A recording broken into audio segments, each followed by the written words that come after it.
How to use auto scroll on TikTok. Things you should know. Not all TikTok accounts have the auto scroll feature just yet. To activate auto scroll, go to your warrior page, FYP like this, and tap and hold the video like this, and then tap auto scroll. But in my case, I don't see auto scroll feature in my TikTok account.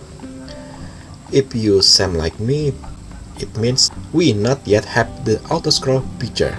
So just waiting the feature release in the public and can used by all user TikTok. But the way is just choose a video in for your page and tap and hold the video until you can see auto scroll menu and tap on it. So that's all the information about auto scroll feature in TikTok, and see you in the next video.